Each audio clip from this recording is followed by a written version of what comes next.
दो व्यक्तियों का पुनर्जन्म होना था।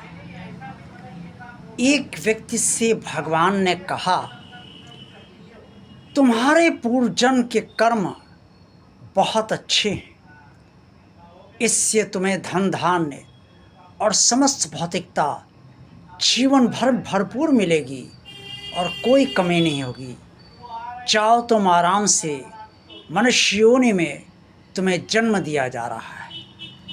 ये सुनकर वो व्यक्ति बहुत प्रसन्न हुआ और बिना भगवान को प्रणाम किए वो पृथ्वी लोक की ओर चल दिया। दूसरे व्यक्ति की जब बारी आई तो भगवान ने कहा, पूर्व जन्म में तुम्हारे कर्म बहुत अच्छे नहीं हैं, लेकिन कुछ कर्म ऐसे अच्छे तुमने किए हैं जिसके कारण तुम्हें मनुष्य योनि में जन्म पुनः दिया जा रहा है। लेकिन जो तुमने बुरे कर्म किए हैं उसके आधार पर तुम्हें धन धान्य और भौतिकता का अभाव जीवन भर रहेगा और तुम्हें भौतिकता का सुख कभी भी प्राप्त नहीं होगा। लेकिन अगर तुम मेरी शरण में रहोगे और मेरा स्मरण सदा करते रहोगे, मेरी भक्ति करते रहोगे, तो मेरी कृपा से तुम्हें धन धान्य वो भौतिकता अवश्य प्राप्त होगी जिससे तुम्हें जीवन जीने में कोई कष्ट नहीं होगा। ये सुनकर उस व्यक्ति ने भगवान को प्रणाम किया और धरती लोक की तरफ प्रस्थान उसने कर दिया।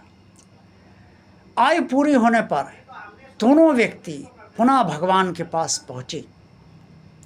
जिसके पास भौतिकता भरपूर थी उससे भगवान ने कहा, तुमने इस जन्म में भौतिकता का दुरुपयोग किया और ऐसे दुष्कर्म किए जिसके कारण अब तुम्हें मनुष्य योनि नहीं मिलेगी।